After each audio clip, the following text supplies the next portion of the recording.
Hey everyone, Carrie Beck here with FamilyEbiz.com, where we help families start and scale their online businesses and find freedom in their life. Freedom to go take a trip to the beach. Wouldn't that be cool?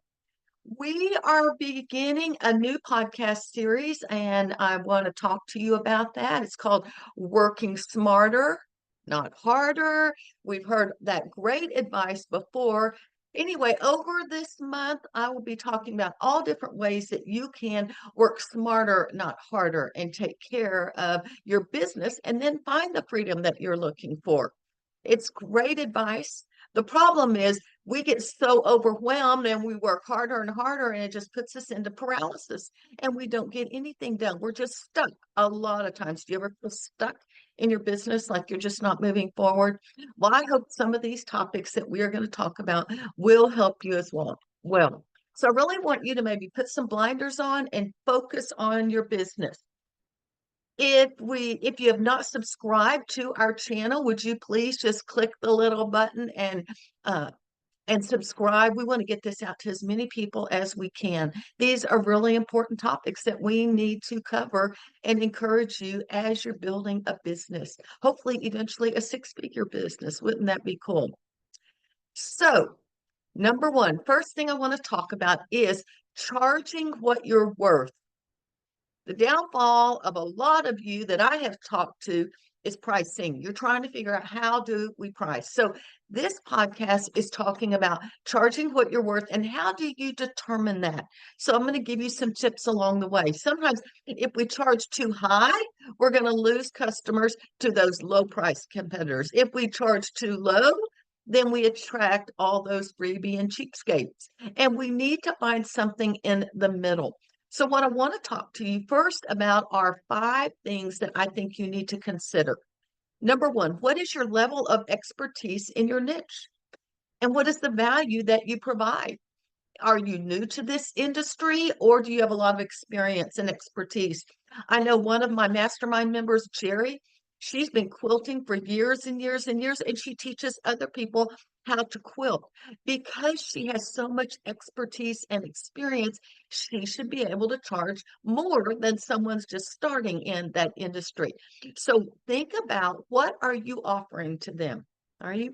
She would be teaching them, how to do it correctly from the beginning instead of reading a book, let's say, or watching a YouTube video.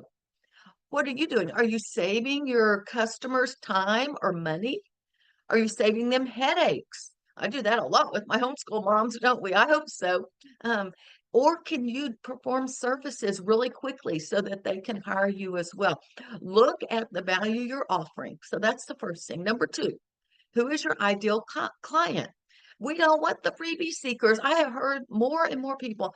I have too many freebie people. They're not buying. They don't want to buy. They just want all the freebies. Well, those are the wrong people. You need to start to attract new people, because and when you charge too little, this is something you need to remember.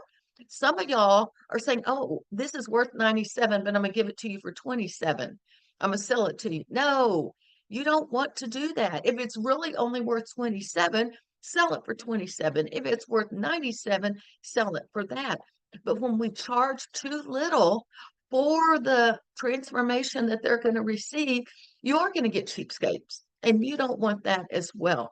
So you want to look at your ideal customer and then sort of look at that in relationship to your competition. So your expertise and value, your ideal customer. Now, what is so unique about your product or your course? Are you providing just a simple signature course that has a lot of competitors, or do you have some sort of unique perspective? What makes your product or course one of a kind? Now, y'all know I believe in courses. I redid my Raising Leaders, Not Followers course after I took Digital Course Academy. That was a life. I mean, that just changed my whole perspective on how much I could charge.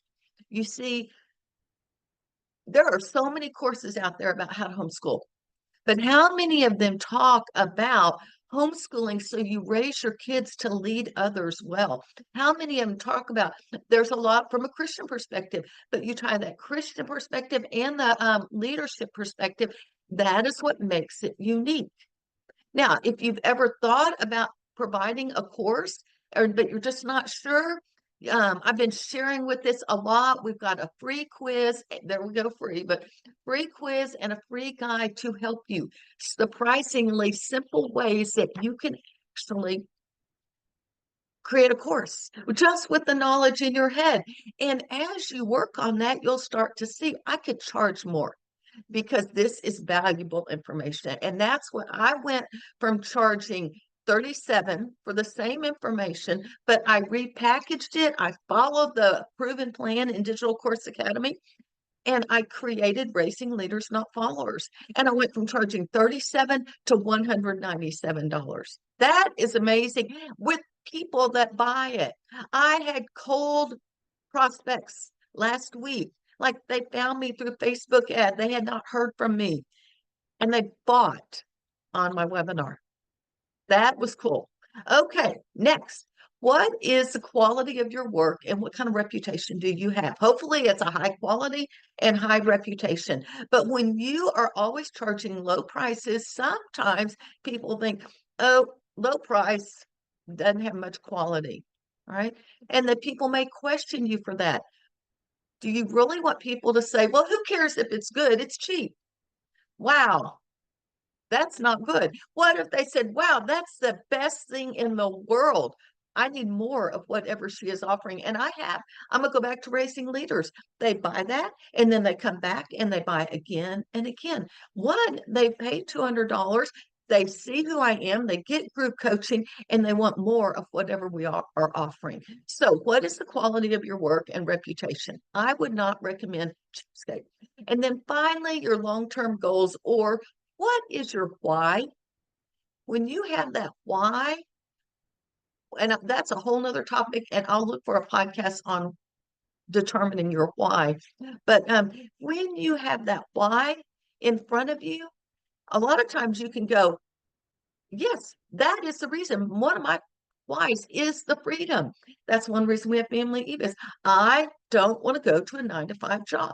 I want the freedom to work from anywhere, any place, at any time. And it's on my timetable. I am leaving tonight to go to Dallas, long weekend. I'm not working tomorrow. It's a Friday.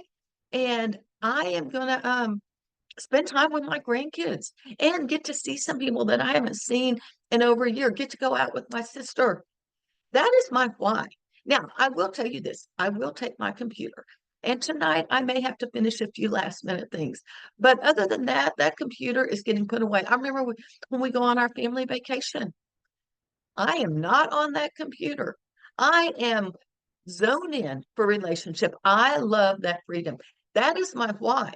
And in order to have that freedom to be able to go, I need to charge what what I am worth and the transformation that I provide for my customers. So those are just 5 things that you might consider as well. Let's just review them first.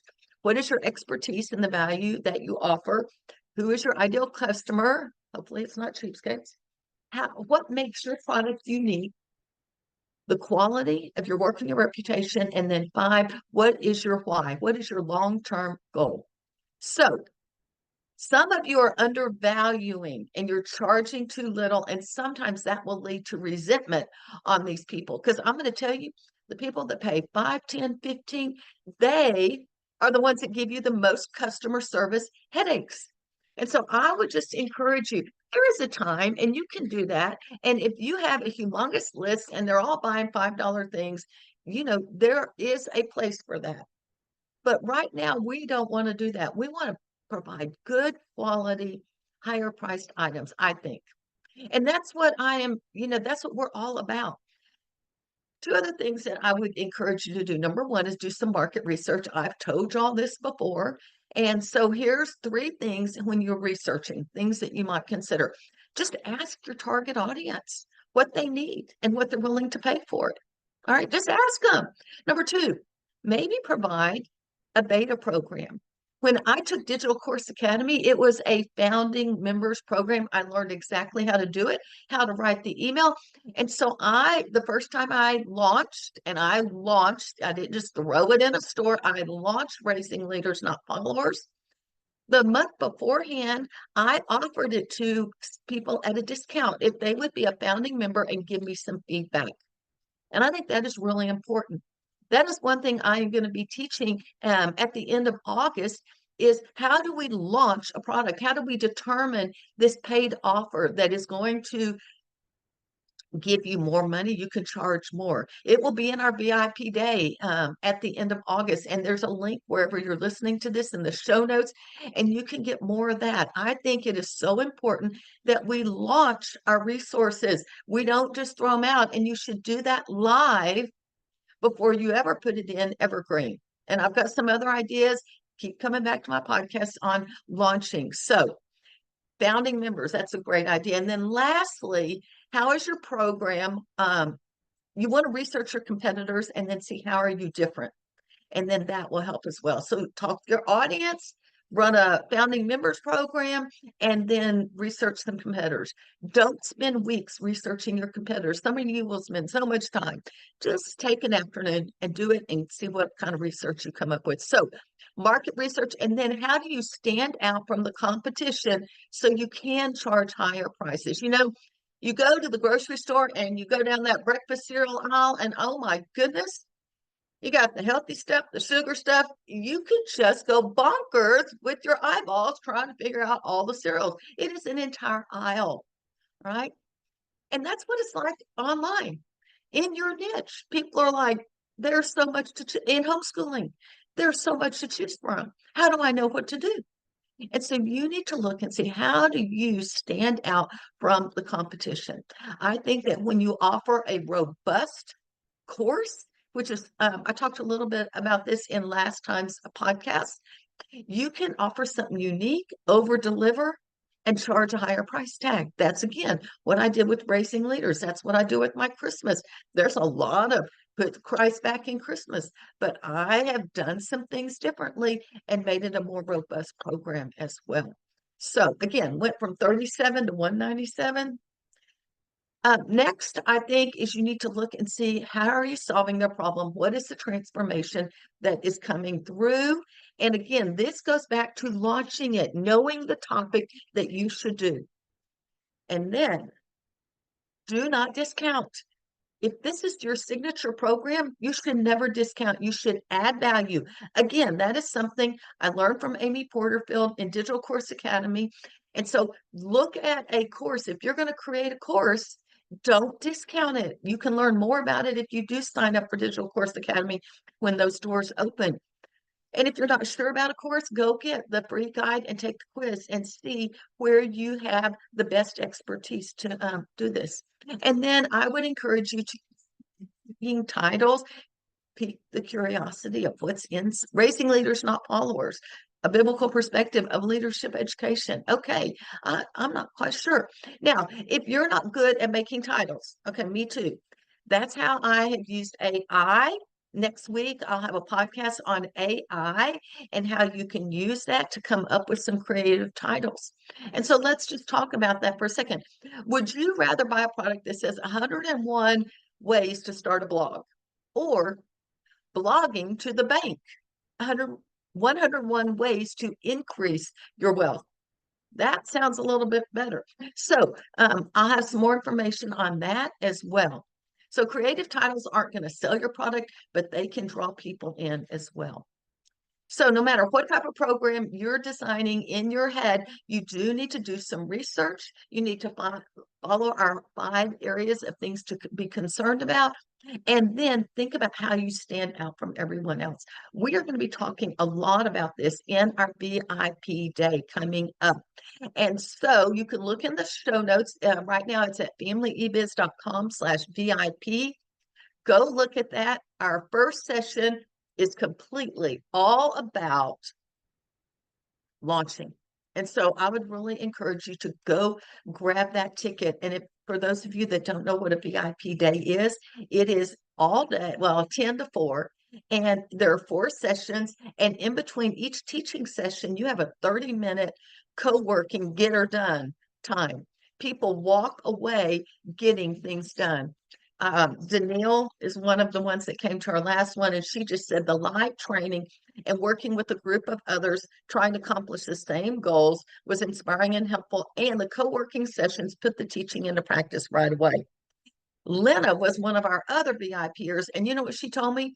3 weeks afterwards, she goes, Carrie, I just kept working on it, getting all the automations put up, and I've already made my money back and more from what I invested in the VIP day. You see, they took action and they've already recouped their investment. And so I would encourage you to go look at the VIP day. You can see all the things that we will cover and how it will work. And that's at familyebiz.com/VIP. Hey, thanks so much for spending time with me. Carrie Beck here, Family eBiz.